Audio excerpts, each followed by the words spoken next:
Danglars shuddered. The bandage fell from his eyes, and he understood the joke, which he did not think quite so stupid as he had done just before.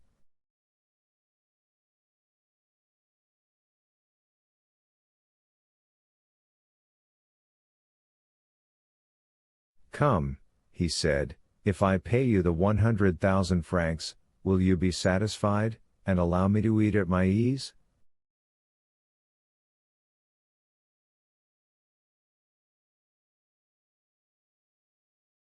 "Certainly," said Peppino. "But how can I pay them?" "Oh, nothing easier. You have an account open with Messrs. Thompson and French, Via dei Banchi, Rome. Give me a draft for 4,998 louis on these gentlemen, and our banker shall take it."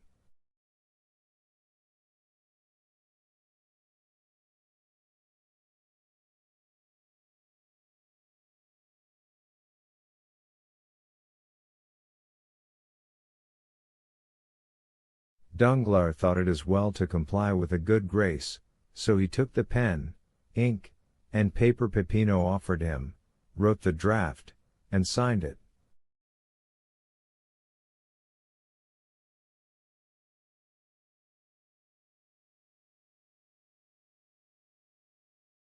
"Here," he said, "here is a draft at sight. And here is your fowl." Danglars sighed while he carved the fowl. It appeared very thin for the price it had cost.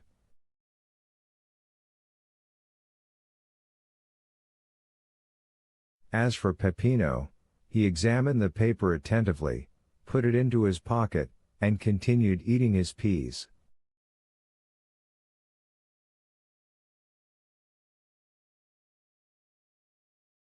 Chapter 116. The Pardon.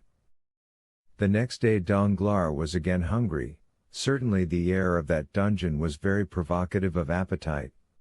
The prisoner expected that he would be at no expense that day, for like an economical man he had concealed half of his fowl and a piece of the bread in the corner of his cell.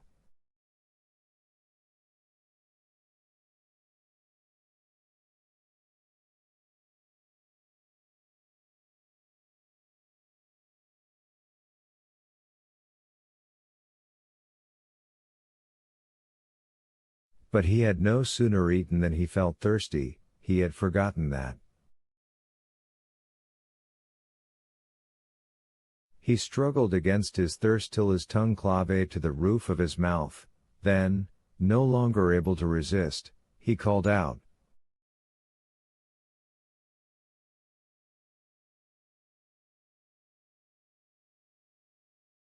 The sentinel opened the door. It was a new face.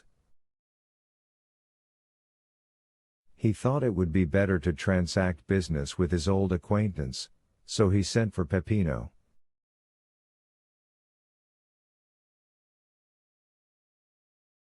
"Here I am, Your Excellency," said Peppino, with an eagerness which Danglars thought favorable to him.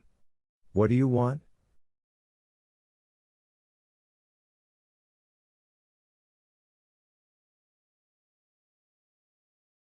"Something to drink." "Your Excellency knows that wine is beyond all price near Rome." "Then give me water," cried Danglars, endeavoring to parry the blow.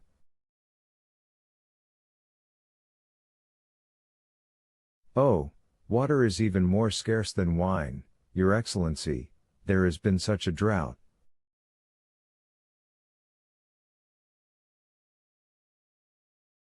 "Come," thought Danglars, "it is the same old story." And while he smiled as he attempted to regard the affair as a joke, he felt his temples get moist with perspiration.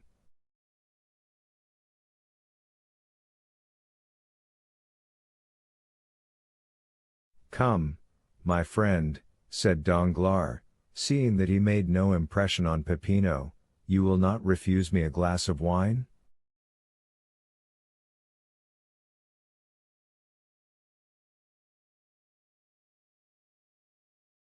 I have already told you that we do not sell at retail.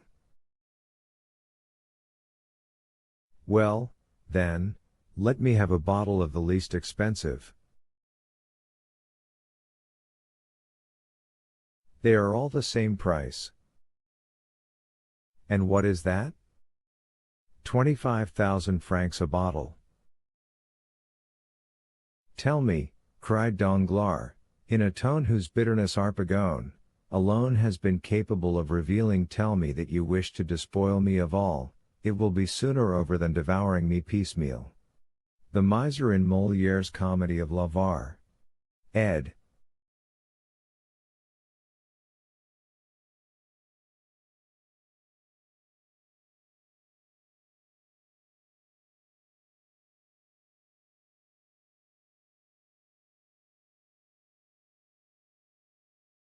It is possible such may be the master's intention. The master? Who is he? The person to whom you were conducted yesterday. Where is he? Here. Let me see him. Certainly. And the next moment Luigi Vampa appeared before Danglars. You sent for me? He said to the prisoner. Are you, sir, the chief of the people who brought me here? Yes, Your Excellency. What then? How much do you require for my ransom? Merely the 5 million you have about you. Danglars felt a dreadful spasm dart through his heart. But this is all I have left in the world, he said, out of an immense fortune. If you deprive me of that, take away my life also.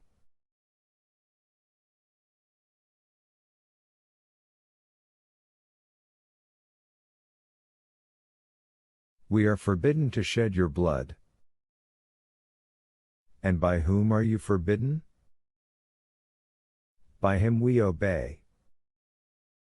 You do, then, obey someone? Yes, a chief. I thought you said you were the chief? So I am of these men, but there is another over me. And did your superior order you to treat me in this way? Yes. But my purse will be exhausted. Probably. Come, said Danglars, will you take 1 million? No,